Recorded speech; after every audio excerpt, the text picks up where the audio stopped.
Yeah, we can hear you. Should be. Slammed up. All right, you're live. What do you think, Matt? Should we wait a minute or two before? But I didn't get a link. Military timing's here. I know, I used to have that as my next slide. I might have removed it on this one, but my first slide would usually be if you're not 5 minutes early, you're 5 minutes late. Yeah. But that doesn't seem to have the same resonance in the civilian world as it did. All right, well, if it's gonna be late, I'll get started. Right. Thank you everyone for joining. 5 of you in the room. I was told that it was gonna be a cast of thousands. But here we are. So today we're here to talk about principles of military leadership and how I use them in a law office. I've got my clicker here. Oh, because you got your mic, so. Okay, so a little background on me. I was able to dig up some old photos of me from 20 years ago. Right, so I joined the military when I was 23 years old, in 2003. I joined as a naval warfare officer. I served for 8 years on Canada's frigates and destroyers, mostly on the West Coast. I sailed for a year with the Royal Australian Navy in one of their frigates. And as a warfare officer, I was in charge of driving the ship and fighting the ship. We had kind of side jobs too as boarding party officers and as ship team divers. I did a bit of that. And I learned a lot about leadership in those 8 years. To be clear, I was never a senior officer. I reached the rank of Lieutenant Navy, which would be about captain or Army in the Air Force these days, or whatever they're calling it. They've changed it. But I learned a lot, and I learned a lot because leadership in the military is taught like people's lives depend on it, because those lives do. And so we treat it really seriously. We spend a long time in the classroom learning about different theories of leadership. And then in practice, we take it pretty seriously too, in terms of working with our teams, both the people working for us, our subordinates, we refer to them in the military, and our superiors.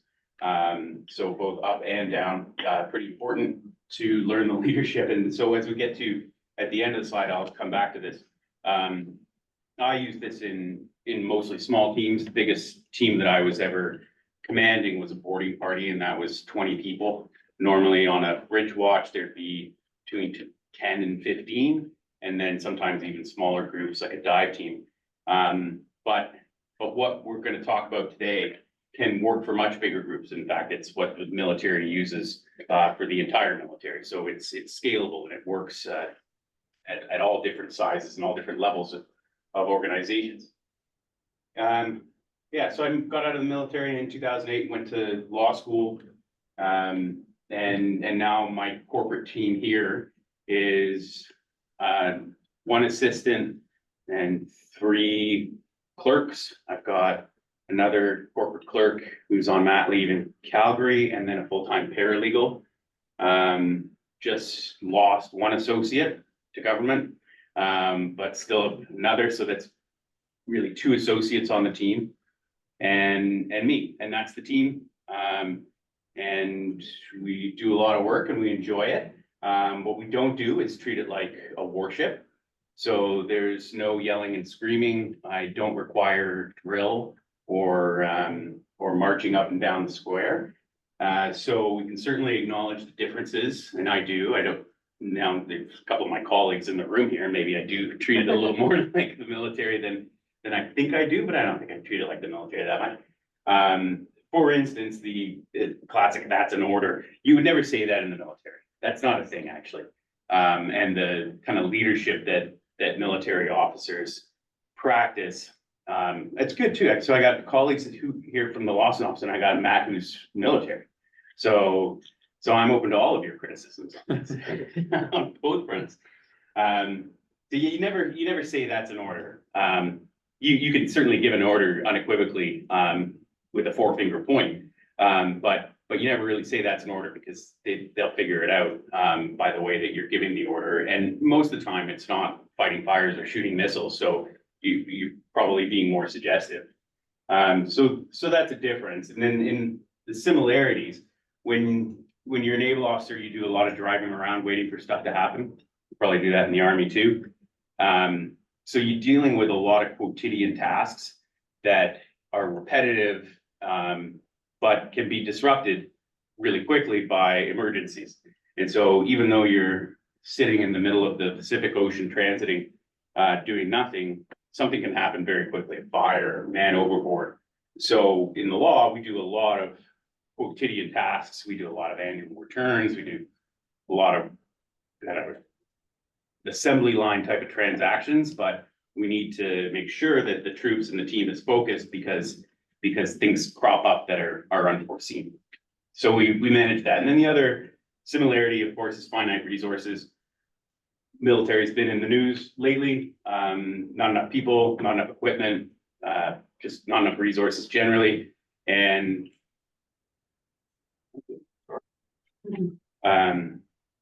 also we deal with that at Lawson's too. I would love to have another 2 full-time lawyers and 4 full-time staff.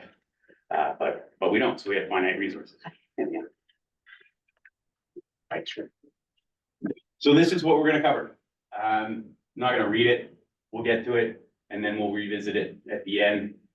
That picture there is of a frigate firing an ESSM. This is the type of missile that shot down drones over Israel, or even before Israel got to Israel. So we fired those from ships too, as an earlier version. That's me with my boarding party. We're armed to the teeth and barely knowing what we're doing. So information is power, empower your people. Troops in the military abhor an information vacuum, and predictability is key. We thrive for routines, and we thrive on information. So in the military, you push as much information down to the troops as you can. Obviously, there's going to be limitations on that with respect to confidential information and secrets and stuff like that. But when you can push information out, you push it out as soon as you can. And there's 2 benefits to that. One is that if you push all the information out, as long as you've conveyed the commander's intent, we'll get to that, then the troops can step into your shoes and achieve an objective if the leader becomes incapacitated.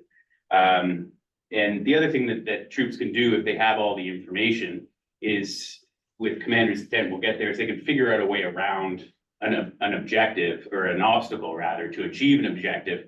Even if the plan says to do one thing, they can figure out how to do another thing to get to the objective.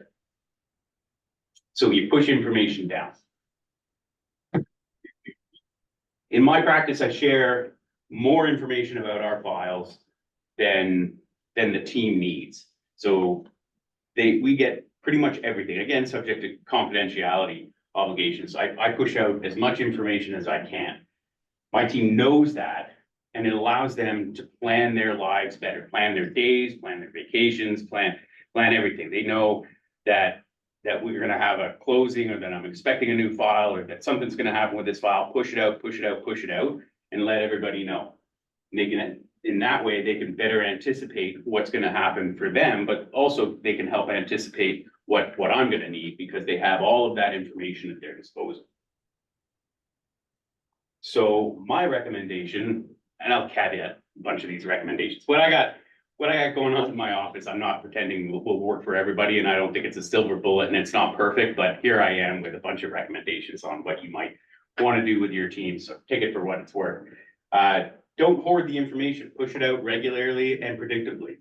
The troops will end up having faith that you will share that information. And so they'll trust that you've told them everything that they could possibly need to know in order to do their jobs. They'll have faith that they're in the loop, and that's important. That's a critical building block to what we're going to move into here. In order to share that information in the military, we have prayers. And so this would be every Monday morning in the wardroom. All the officers would sit around, and the executive officer, the second in command, would go around the room, and everybody would share something, if they had something relevant to say, about what's happening in the week to come. Everybody in the room get the chance to speak. This is not the entire ship's company, this is just the leadership, so it's about maybe 15 or 20 people. Everybody get a chance to speak, not everybody does. And as I say, updates are limited to what's gonna affect other people in the room. So that's part of this pushing information out. Helps people feel like they're in the loop. And it's critical to your troops or your staff having faith in what you're doing and them being a part of it. So in my practice, we meet every Monday morning. I don't call it prayers. I don't know why we call it prayers in the military. It's a pretty secular organization. But so I dropped that. The other thing I dropped is that people don't speak. It's very seldom that we'll have a Monday morning meeting and somebody just says, actually, I don't have anything. So everybody in my prayers gets to speak, and we go around. I start with what the priority files are, or what I think they're gonna be as the week unfolds. But then everybody else has their own list of things that they're doing, whether that's my senior associate and their real estate files and when those closings are gonna be, or whether it's the corporate clerk whom we assign to do annual return filings. And she says that she's 27% the way through the month and expects to get to 70% by the end of the week. Good to know. Thank you for contributing. So we talk about that every morning, every Monday morning. And we have an open file list that we go through. So we make sure that stuff doesn't fall through the cracks. Helps us avoid those files that you lose sight of. So we've got a pretty good system on that. It also gives staff an opportunity to corner me. Some weeks are busier than others. Some weeks I'm away or I'm just getting back. So that gives an opportunity for the troops to pin me down, in particular for things that are important for the group. Like what are we doing moving forward when this type of issue arises, and we'll get to that and how we share that information. So what do I recommend? Do prayers. Implement a standing breakfast or a lunch or something where you go around and you share. And you know what, I'll add to this in my practice, and this is credit to Toby. Every 2 weeks, we have a lawyers meeting. We have a lunch on Wednesday or Thursday, and we do something very similar to what I do with my Monday morning meeting. And we go around and we've got an agenda, and we hit notable new files, practice management, legal development. We have airing of grievances, which is always fun, and then open discussion. There's a couple other things I'm missing in there. So we practice this, and it's very helpful. I recommend that you guys do something similar with your team. Gives us an opportunity to provide brief updates on your critical files or what's happening in your office. And it helps staff get the buy-in because they know that they're part of the team. Go around and ask each member of the team how it's going. Anything to get people involved in that forum at least once a week. I know you're probably talking to your staff more frequently, but I think the regularity of that and making it routine helps people feel like they're part of it. I'm happy to pause here for any questions. Matt, yeah. Are you watching the chat? Oh, yeah. No chat yet. Thank you. All right. So commander's intent, make it known. I touched on this with the information is power and pushing it out, pushing the information out. It's essential that troops know commander's intent so that they know the objectives. We can't give orders in the military for every eventuality. If I need to get the ship from A to B and there's 17 waypoints along the way, if my team doesn't know what B is, then I've failed. They can know all the waypoints, but we need to know what the final objective is. And that's critical in the military, because if a commander becomes incapacitated, then the troops need to be able to pick up the mission and carry on. That's pretty simple, right? And if they have all of the information that you pushed out, because information is power, then they'll be able to make better decisions in how to achieve that objective. The commander's gone and we've lost this particular unit. Well, how do we change things? How do we adapt and overcome? to achieve the objective and complete the mission. So it's critical that the troops know what that objective is in order that they can fulfill it in the absence of the commander. Ooh, We got it. I got it. thanks.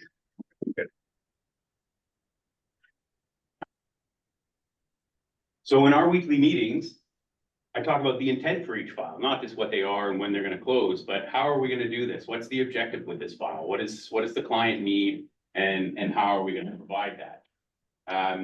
I also give broader updates, although not necessarily regularly, not as an agenda item, about our practices. So if we determine that for some reason we're getting a lot of discharge of mortgages bounced from the land titles office, for example, then we gotta figure out the fix, and then you gotta broadcast that, right? So what's the intent for best practices? Well, best practices for discharges of mortgage now is to make sure that you describe the land the way that it's described on the certificate of title.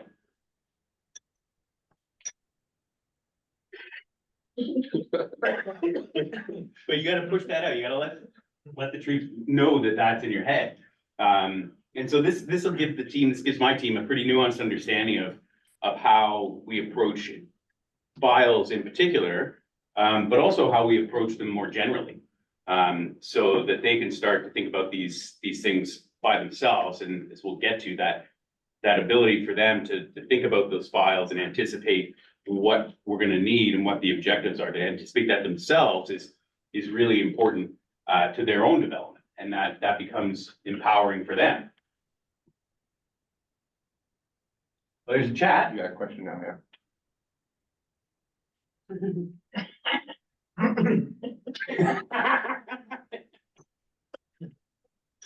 There isn't always a reason for those rejections. I'm happy to take that particular comment and putting in the parking lot for now.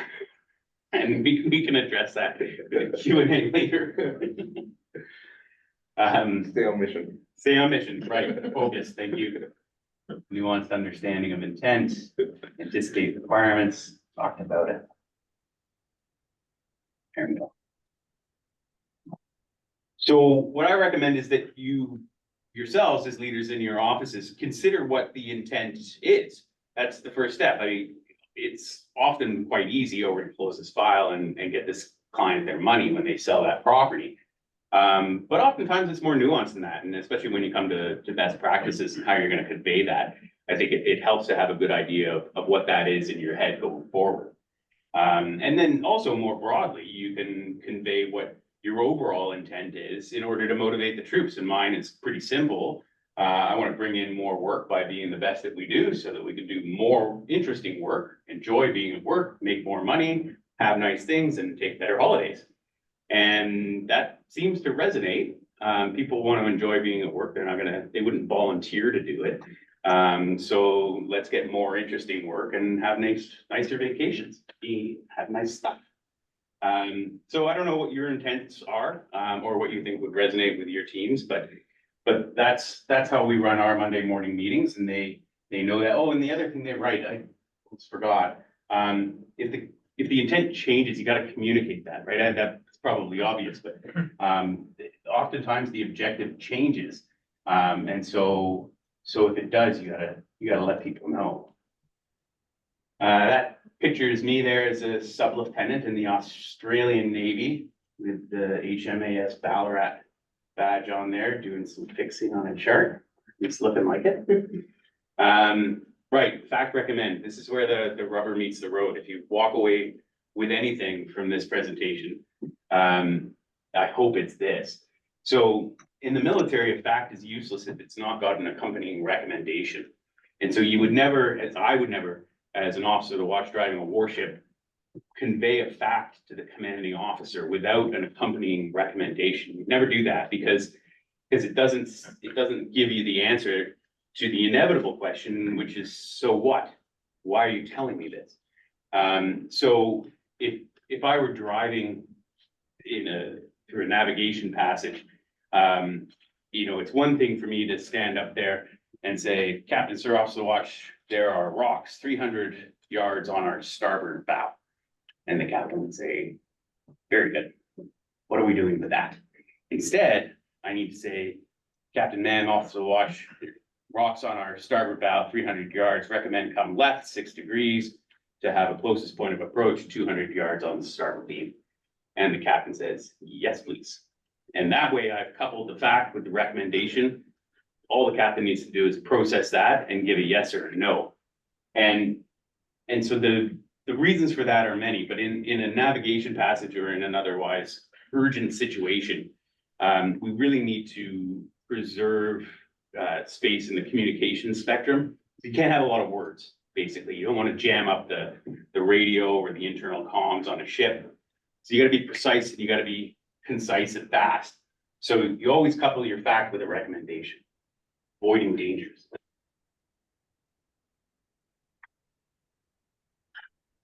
Then this one.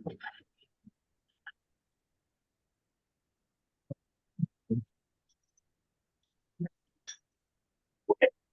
So I preach this to my team, fact recommendation. Don't send me something unless you're going to tell me what you think I should do with it. And we, you know, as the team changes the frequency and how this is kind of comes and goes, but in a highly functioning team, when we're all spun up and firing on all cylinders, this happens all the time and it's virtuous. So I tell my team to figure out what it's going to look like when their email lands in my inbox. I'm going to read that and I'm going to think, what does that mean to me? And the answer to the question that they need to is that's the recommendation. So if they're going to file me or email me the fact that we've finally registered the discharge of mortgage, well, so then what? What am I doing with that piece of information? So what I want my team to tell me is, well, we finally got that discharge of mortgage. I recommend that we let the client know and close the file. If I'm getting a memo from an articling student and all I get is the research to say, well, I don't know if interjurisdictional immunity is a thing. That's part of it, but then the recommendation needs to be, we need to go and investigate this further, or we need to pull in some expertise, or we need to tell the client that there's no way that we could do whatever it is that they want to do. So they need to anticipate the question that's going to raise in front of me when they send me that email. And the answer to that question is the recommendation. So this I find empowers my team because it lets them know that I value their input, and I do. And it compels them to think ahead to the next step so that they can start taking on more of what it is that I do and all the way down the chain. And that it works.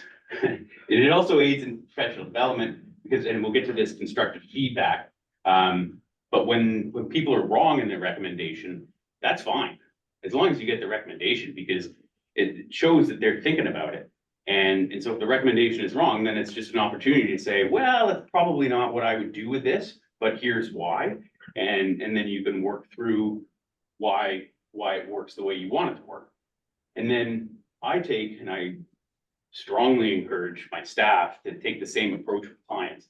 It's very, very seldom that we would just send an FYI other than this matter is closed.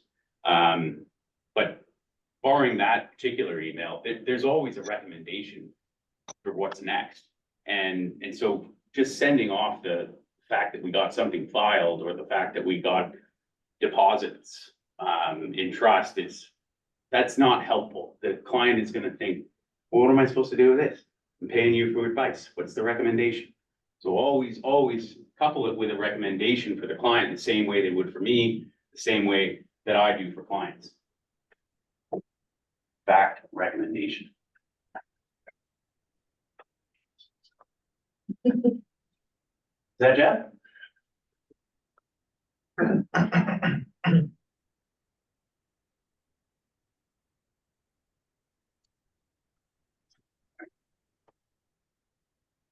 So obviously my recommendation is to use fact recommendation. If it's not clear to you by now, that is how I've set up my presentation. Series of facts followed by recommendation, practicing what I preach. This can help empower your team. And as I say, providing the constructive criticism when the recommendation is a little off or a lot off is very helpful. And as we'll get to, when the recommendation is good, positive reinforcement is also very important. Though I think it's really, really critical in how we deliver positive reinforcement. Any questions on fact recommendation? That's the money part of this. So I don't see a whole lot of slack jaws like, oh my gosh, I can't believe I didn't think of this, but that's the big part of it. Rewarding good behavior. So in the military, rewards are swift and, where appropriate, public. We do praise in front of the rest of the unit. That's good. A shout out to a particular troopie that did a good thing. Time, the military can give time off pretty freely, which is nice. Not sure if that's actually the same in the Army, but in the Navy, you can give somebody an afternoon off. You don't have to report it to HR. Or medals. And the Canadian military is pretty sparse with medals, but we also have that at our disposal. So even when we're doing these quotidian tasks, it's important to call out somebody who does it well, above average. If only pour encourager les autres.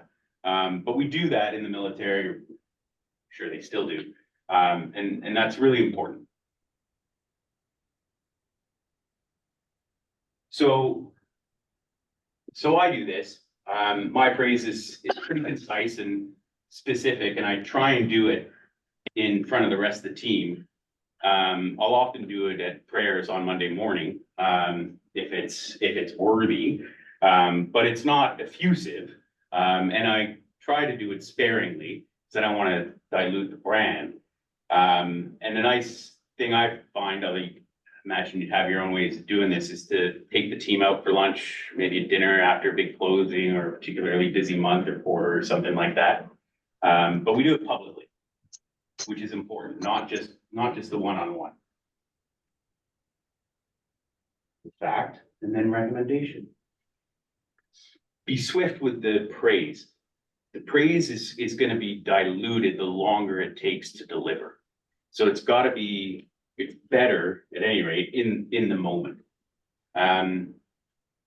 Call it out at office meetings.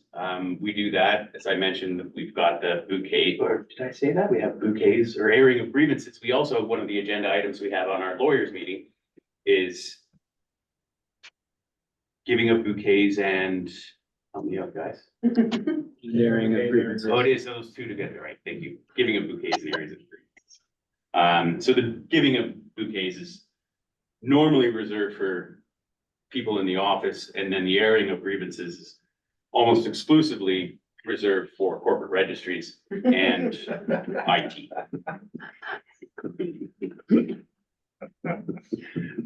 Thank you for your help in this.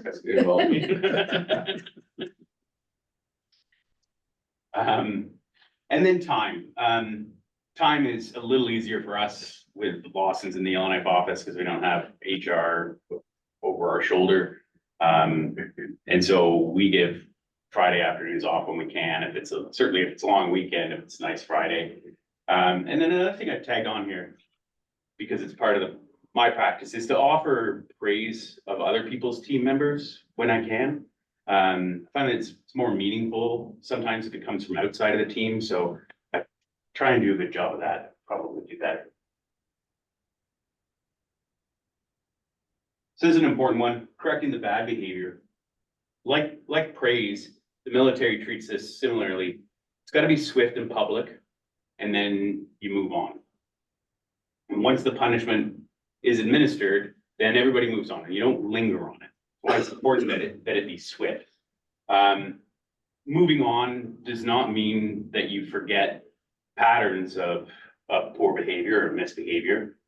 And a series of smaller course corrections is always preferable to a big one. I'm sure you've heard the military does a lot of public trials in their units for summary charges. You know why? But you do it in front of the whole unit. And so with the time I have, I'll tell one little Navy story. So we had, I was alongside in Vancouver along the cruise ship pier there in HMCS Vancouver. So it was a city namesake city visit, which was great. And we were being hosted by the Vancouver Club. And at that time, I don't know if they still, but we had upper deck sentries when we were outside of our home port, walking around armed with rifles, just to deter anybody that wants to come up and paint the side of our ship or something. And as we were getting ready to go to the Vancouver Club, we heard gunshots, automatic rifle fire. And so we went to emergency stations and we closed up all these teams and handed out a bunch of guns and all of that. And the police showed up along with ambulance and the whole thing. And what turns out had happened was that one of the upper deck sentries had improperly handed over his weapon to his relief. And so what you're supposed to do is take the magazine out and then rack it so you eject anything that's in the tube. Anyways, he messed the process up and forgot to take his magazine out, loaded it, and then went to discharge it over the side, which is the proper part of the procedure, but he was in full auto with a magazine on. And so he pulled the trigger and released 7 or 8 rounds into Vancouver Harbor, harmlessly, luckily. But the punishment was the very next day. The young feller was denied shore leave, which is really something when you're alongside in Vancouver after a little while at sea. And then he was charged $200 per round that he loosed into the harbor. And it was good. It was public. The punishment fit the crime. And then when that was over, we moved on and we set sail back to Esquimalt where we could all go home, which was nice. So the punishment needs to be swift. It needs to reflect the infraction of misbehavior, but then you move on. And the military is very, very good at that in my experience. And so I try to do the same thing. I point out errors of the team conspicuously. And I do that dispassionately. And it's very important that we do it dispassionately. And then we look for the flaw in the process. I will give the benefit of the doubt to any staff that they didn't intentionally do something or they're lazy or whatever. I'm not interested in that. What I'm interested in is the process, because we have all of these processes built in. If we're not doing something correctly, I need to figure out why, because I got to fix the process. Rather than blaming the person. I'm happy to blame the person if it's a habit and the same error keeps occurring. That's a different story. But for honest mistakes, we've got to figure out what the process is so that it doesn't happen again. And then we talk about it. Oftentimes we talk about it at Monday morning meetings, because the mistake is an opportunity for other people to learn from it. If we've got a new person and they're not describing the land properly and using the certificate of title, well, let's revisit that. Let's tell everybody that. Let's go over it again. That's important. And so mistakes like that, where we figure out what the process is, where it's falling short, we tell everybody so that everybody is improving their own processes. And then we don't shame it, right? I want to take the stigma out of mistakes. Taking the stigma out of mistakes makes people much more inclined to acknowledge them and treat them as learning opportunities. And so we take the shame out of the mistake. And if we do that regularly enough, then it works and it sticks. And somebody will be maybe not happy to talk about the mistake, but they're not gonna be afraid to talk about the mistake on Monday morning when we sit down and say, okay, let's talk about why we were not able to get cash flows on that deal. What did we miss? Did we miss the deposit? What was it that fell short, and how can we fix that? And then the entire team's involved. So we destigmatize the mistakes. And very often what we get out of this is that the staff will take it away themselves and figure out what the process issue was, and then come back to me with the solution, which is fact and then recommendation. here's where we screwed up, and here's how we fix it. And so that becomes part of this virtuous cycle of acknowledging the mistakes, destigmatizing them, teaching the fact recommend. They understand what the objectives are with the commander's intent, and so they can come up with their own fixes. And that's empowering for them, instead of just being on the receiving end of, oh, I screwed up, stop sucking. Be a part of the solution and figure out how to get past it. And so that's where fact recommend comes back into this. So be swift and concise, and then move on. The consistent and fair discipline leads to this culture of accountability and transparency. When you destigmatize the mistakes, people are less afraid to acknowledge them. And then when you do find the mistake, even if it's a small mistake, don't leave any stone unturned in figuring out what the process error was, because then it just leaves it on the individual, and that's usually not fair. So addressing the cause of those mistakes and letting the team know that it's the commander's intent that we figure out how to fix these as a process error rather than blame the individual. It makes this cycle virtuous, and you carry on with it. And so that's where we bring in tell a friend. And so in the military, junior officers like I was, and probably officers all the way up, we're often tasked kind of just beyond our capability and resources. And so as a result of that, we can't sit with our own pieces of knowledge unto ourselves. We got to tell people in case something happens. So if I'm on the bridge in the middle of the night and I see something, a light or something that I wasn't expecting to see, and it wasn't on the chart, well, I got to tell a friend, because if something happens, I can't be the only person in possession of that particular piece of information. That's really dangerous. And so depending on the gravity of what the unexpected thing is, if it's my mistake, depends on who I tell. And so if it's just something, an unusual phenomenon, well, I'm probably just going to tell my junior officer to watch, and we'll put it in the notebook. But if we stumble upon a warship that we didn't know was going to be there, that's a big deal. So in that case, you call the captain and you run it right up. We need to tell everybody this because people can become incapacitated, and people being the sole possessors of information is just dangerous. So we don't obviously have that same threat environment in our office. I like to think that it's less threatening than that. Scott might disagree. Scott is my student. But I train the team to always tell a friend, and I could probably do a bit better at this now that I'm thinking about it, looking at Scott. We ever talked about this specifically, but this encourages the team to identify their own mistakes and then talk about it amongst themselves.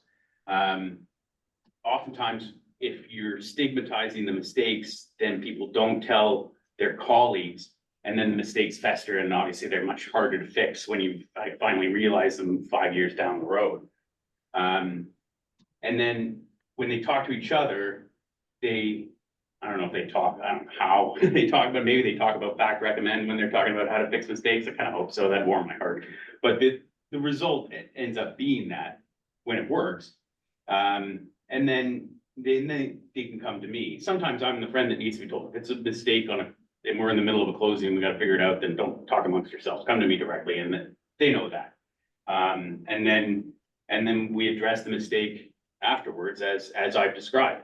Figure out what it was. Why weren't we able to do that thing? Let's talk about it in the Monday morning. Get to the process issue. What was it? And then we turn that into fact recommend. Tell a friend.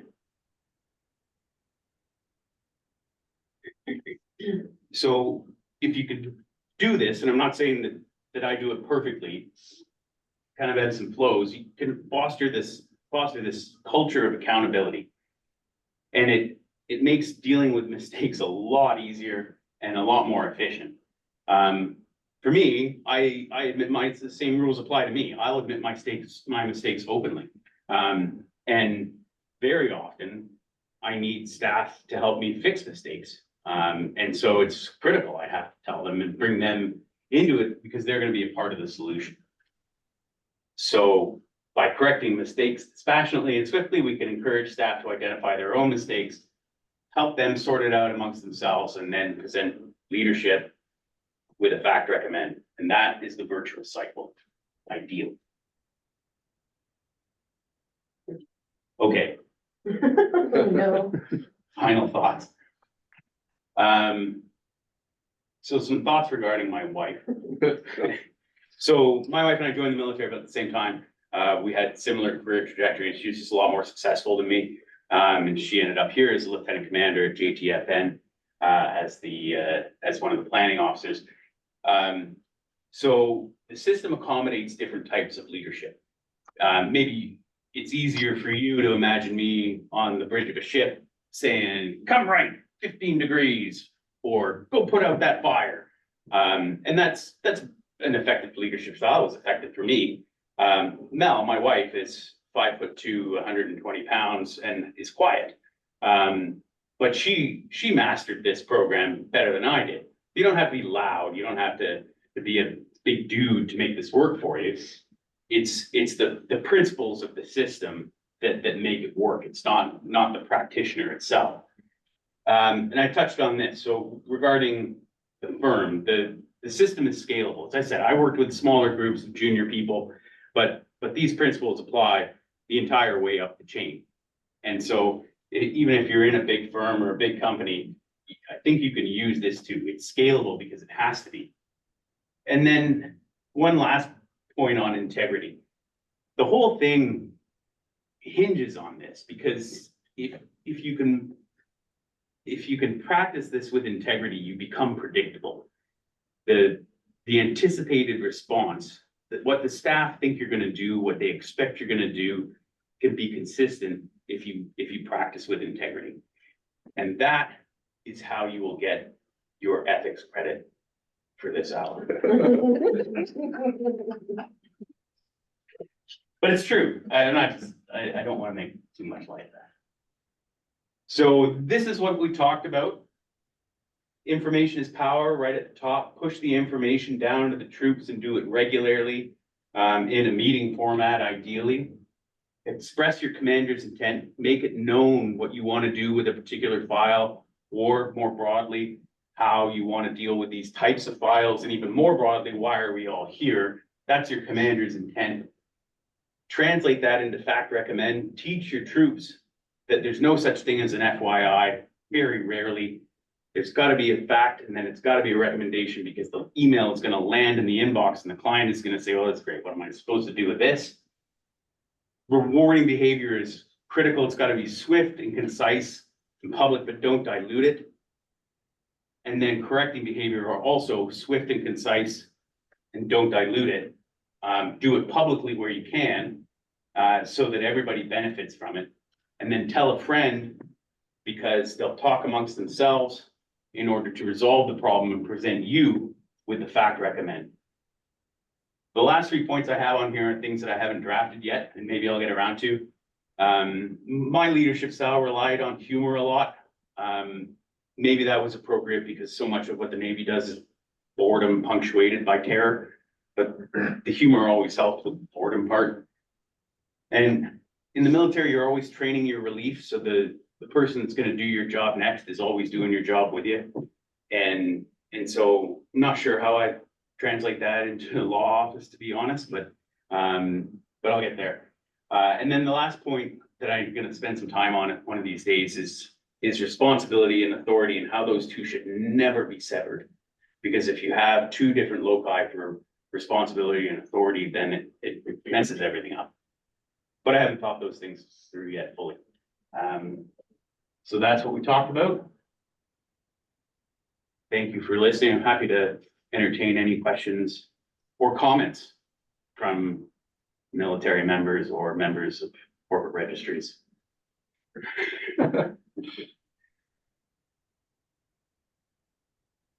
Hearing none. I was sent with a question from Ben this morning.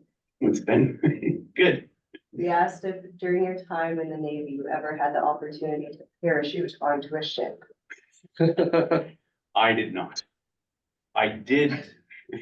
I did, I don't know the backstory, I just said with this. no, it's a fair question. It's like, I get that a lot. Um, no, but I have rappelled from a helicopter onto a ship. Sounds like there was a bigger story, so I'll tell him to follow up with you one day on that. Gladly. That's it. No questions in the I chat? could ask a question.